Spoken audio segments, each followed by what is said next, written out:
De quoi allons-nous parler dans cette vidéo? Nous allons parler de l'acouphène. Les acouphènes, peu importe, les sifflements dans les oreilles. Si vous n'avez pas d'acouphène, vous allez quand même apprendre quelque chose dans cette vidéo sur le reconditionnement de la douleur, le reconditionnement des symptômes chroniques. C'est plutôt le contraire. Si vous cliquez sur cette vidéo parce que vous avez des acouphènes, mais que vous ne connaissez pas ma chaîne, que vous ne connaissez pas très bien le reconditionnement de la douleur, je ne sais pas à quel point vous allez pouvoir suivre. Mais vous allez sûrement quand même apprendre quelque chose. Donc voici la vidéo sur les acouphènes. La plupart des chaînes de reconditionnement de la douleur en anglais commencent justement avec le mot douleur à leur début, mais finissent par changer le mot douleur par le mot symptôme. Parce que la liste est beaucoup plus longue que juste la douleur, c'est des symptômes chroniques qui sont causés par votre cerveau qui est en mode alerte, en mode hypervigilance constamment. Donc si on regarde comment j'ai réussi à éliminer l'acouphène, on comprend très bien des concepts extrêmement importants dans le reconditionnement de la douleur. Quand j'ai commencé le processus du reconditionnement, j'étais très focus sur certains symptômes. Je voulais me débarrasser de certains symptômes. Au début, je voulais me débarrasser, très important de ne pas vouloir se débarrasser, mais je voulais me débarrasser des douleurs dans mon aine. J'avais tellement mal à l'aine que je ne pouvais plus marcher. Je ne sortais plus de chez nous, je restais même souvent dans ma chambre. Et là, lorsque j'ai compris le concept du reconditionnement de la douleur et des repérages somatiques, j'ai enseigné peu à peu à mon cerveau que la douleur dans mon aine ne correspondait pas à de la douleur structurelle. J'accumulais de plus en plus de cas d'exception. Je faisais des repérages somatiques avec les symptômes dans mon aine. J'enseignais à mon cerveau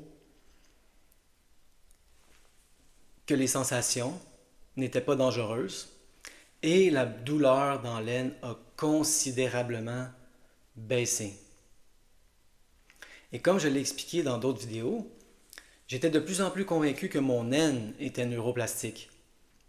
Et donc, lorsque les symptômes ont baissé, j'ai pu enfin recommencer à marcher. Mais là, j'ai commencé à avoir mal aux pieds. Et je me disais, c'est dommage, mes pieds, c'est structurel. Je ne peux pas me servir de ces techniques pour mes pieds puisque c'est structurel. Dommage. Mais je me suis dit, pourquoi pas essayer? Et j'ai commencé à appliquer les techniques à mes pieds. Et la douleur diminuait. Et j'ai commencé à appliquer la technique à mes autres symptômes. Et la douleur diminuait. Mais la douleur ne disparaissait pas complètement. Pourquoi? Parce que j'étais encore très focus, très hyper focus. Je voulais premièrement me débarrasser des symptômes. La recette numéro 1, pour que les symptômes restent et même grandissent souvent. Les symptômes diminuaient, mais ils étaient toujours là. Si on veut se débarrasser des symptômes, c'est presque sûr qu'ils vont rester. Je voulais m'en débarrasser, mais aussi j'étais très hyper focus dans mes repérages somatiques. Je faisais le repérage somatique classique de base, c'est-à-dire, et là il y a des bruits de construction. Je ne sais pas si vous entendez. Ce n'est pas grave, c'est ça le point du vidéo. C'est juste des sons, ce n'est pas dangereux. Donc, j'étais très hyper focus dans mes repérages somatiques sur des symptômes précis, comme ils nous l'enseignent. Vous avez mal à l'aine, qu'est-ce qu'un repérage somatique? On va dans la douleur, dans l'aine, sans la juger, sans vouloir s'en débarrasser. Mais ça reste hyper focus sur un symptôme. Et mes douleurs baissaient, mais ne s'en allaient pas complètement. Et de plus en plus, j'ai commencé à pivoter du structurel vers l'émotionnel et à faire des repérages somatiques émotionnels. Déjà, c'était mieux, c'était moins focus. Mais ce n'était pas encore ce que j'appelle les repérages somatiques généralisés. Hein, j'ai une vidéo là-dessus, les repérages somatiques généralisés. Dans ceux-ci, on ne focus plus sur un symptôme particulier. Dans le livre Déjouer la douleur chronique, Alan Gordon nous parle de quelqu'un qui justement fait les repérages somatiques tel un faucon. Si je me souviens bien de l'image, hein, il y a une douleur, dans ce cas-ci l'aine, et là, on focus sur la douleur comme un faucon. Ce n'est pas une bonne stratégie. Ce qui a marché de plus en plus pour moi, c'est des repérages somatiques généralisés. C'est-à-dire, on ne focus plus sur un symptôme, on ne focus plus sur une émotion. On essaie de sentir notre corps dans son ensemble, si possible. Et s'il faut focuser sur quoi que ce soit, c'est sur la sensation dominante du moment. Mais ça change constamment. Tout bouge. Le symptôme dominant peut bouger lui-même. Le symptôme dominant peut changer complètement d'endroit. Les émotions bougent. Les émotions sont de l'énergie en motion. Et donc, on suit tout ça, tout en essayant de garder une sensation du corps dans son ensemble. Il y a beaucoup de bruit en ce moment. Ce n'est pas grave. C'est une vidéo sur les acouphènes. Ce n'est pas grave. C'est pas grave le bruit. Et c'est vraiment là que mes douleurs et mes symptômes ont disparu.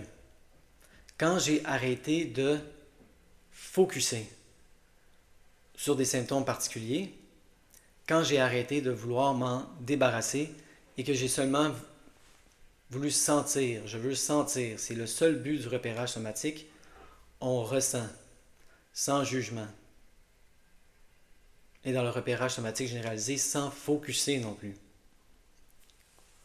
Parce que pour certaines personnes, si on fait un repérage somatique, symptomatique avec un seul symptôme, comme dans l'exemple du faucon, c'est encore vraiment dans le mode hyper-focus, hyper-vigilance. Donc, ce que je conseille, c'est de, oui, encore faire des repérages somatiques, symptomatiques, mais de plus en plus s'en aller vers le repérage somatique généralisé. Qu'est-ce que tout ça a en rapport avec les acouphènes? Hein, surtout si vous avez cliqué sur cette vidéo sans connaître le reconditionnement de la douleur. Le concept, c'est que je n'ai jamais voulu me débarrasser des acouphènes. Jamais. Et lorsque j'écoute des histoires de succès du reconditionnement des symptômes chroniques, on pourrait appeler ça, pas juste la douleur, il y a beaucoup d'histoires comme ça, de gens qui appliquent les principes, appliquent les concepts, et là finissent par se débarrasser de quelque chose qu'ils ne croyaient même pas neuroplastique. Ça peut aller jusqu'à des allergies. Beaucoup de gens commencent le reconditionnement des symptômes chroniques pour une douleur, pour de la fatigue, vertige, acouphènes, et là réalisent à un point X du processus qu'ils n'ont plus d'allergie. Et ça, c'est vraiment typique du reconditionnement des symptômes chroniques parce que, justement, ils ne focusaient pas là-dessus. Tout ce qu'ils ont fait, c'est s'envoyer des messages de sécurité, apprendre au cerveau que les sensations ne sont pas dangereuses. Et comme je l'expliquais dans mon dernier vidéo qui s'appelle « Baisser le volume de votre cerveau », dans ce cas-ci, ce n'est même pas une métaphore.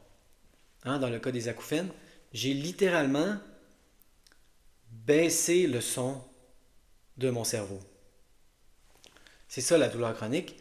C'est des signaux sains et saufs du corps qui arrivent au cerveau, mais le cerveau est tellement apeuré, est tellement paranoïaque. Quand les gens sont paranoïaques, le moindre son les fait sursauter. Les sons sont amplifiés. C'est ça qui se passe. Votre cerveau est en mode alerte. Votre cerveau est complètement paranoïaque.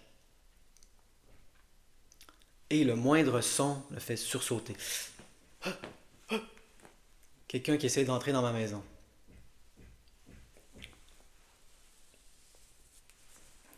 Donc j'espère que cette vidéo a été utile. Le point, c'est de ne pas focusser. Le point, c'est que les symptômes vont s'en aller d'eux-mêmes. Je n'ai pas fait de repérage somatique. Il y a beaucoup de gens même qui ne font aucun repérage somatique. Très important de comprendre ce concept. Le repérage somatique, je le recommande. C'est un outil fantastique, mais ce n'est qu'un outil. Il y a beaucoup de gens qui éliminent leurs symptômes sans repérage somatique. Et je pourrais dire que c'est mon cas avec l'acouphène. Je n'ai jamais voulu me débarrasser de l'acouphène. J'ai seulement enseigné à mon cerveau à ne plus être apeuré par la douleur, par les sensations. Et donc, le cerveau a baissé le son. Quand vous avez mal à un pied, par exemple, le pied envoie des signaux tout à fait normaux. Mais vu que le son, le volume de votre cerveau est au maximum, le moindre petit son vous apparaît comme quelque chose d'envahissant.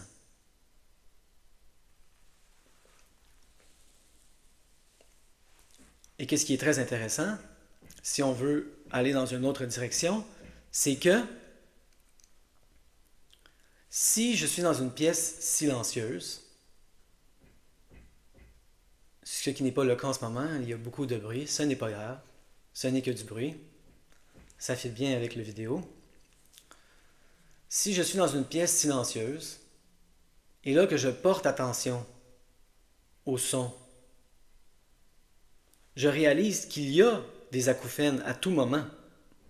C'est juste qu'elles sont vraiment à un niveau très très bas. Mais il y a des acouphènes si on porte attention constamment. Donc c'est vraiment ça, c'est que le son de votre cerveau est beaucoup trop élevé. Et aussi, on pourrait inclure le concept du filtre. Il y a tellement de sensations à tout moment dans notre corps. Imaginez si on était au courant de chaque sensation. Ça serait complètement envahissant, ça serait insupportable. Il y a donc un filtre qui décide ce qui émerge dans notre conscience. Il y a un seuil, si on pourrait dire. Et là, ce qui se passe dans le cas de symptômes chroniques, c'est que le seuil est rendu trop bas. Et la conscience ou le cerveau vous informe d'un stimulus, de stimuli, qui n'importunerait pas quelqu'un où le son est ajusté au bon niveau. Votre cerveau est en hypervigilance et il vous informe et il amplifie des signaux qui ne devraient même pas émerger à votre conscience.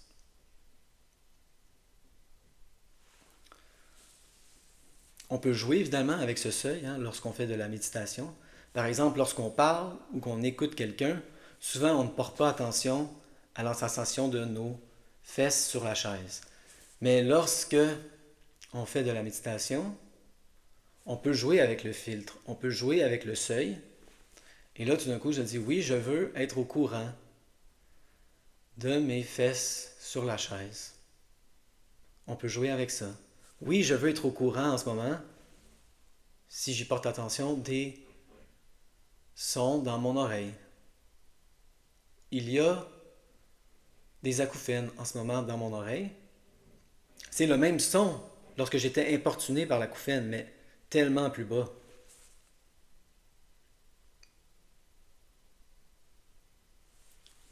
Donc on peut jouer avec le seuil, on peut monter, on peut baisser. Vous n'avez pas besoin d'être informé de tous ces signaux constamment. Et là, c'est ça qui se passe, c'est que dans votre vie quotidienne, le seuil est beaucoup trop bas et vous êtes envahi par des sons amplifiés. Amplifiés par quoi? Votre cerveau qui est en mode alerte. Donc, si on apprend à travers le reconditionnement des symptômes chroniques, à baisser le volume de notre cerveau. Je ne dirais pas que les acouphènes vont disparaître. Si j'y porte attention, il y a les mêmes petits sifflements dans mon oreille.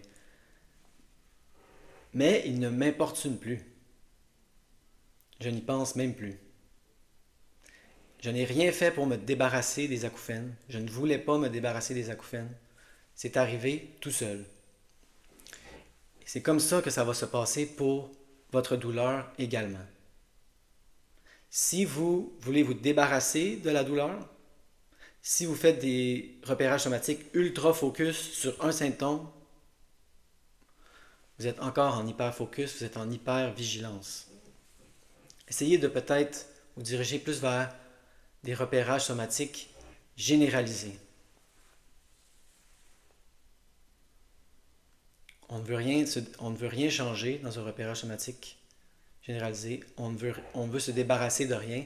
On ressent ce qui émerge de notre conscience sans aucun jugement, en apprenant à notre cerveau que ce n'est pas dangereux. Là, le cerveau va baisser le volume de vos symptômes, peu importe le symptôme. Dans ce cas-ci, l'acouphène.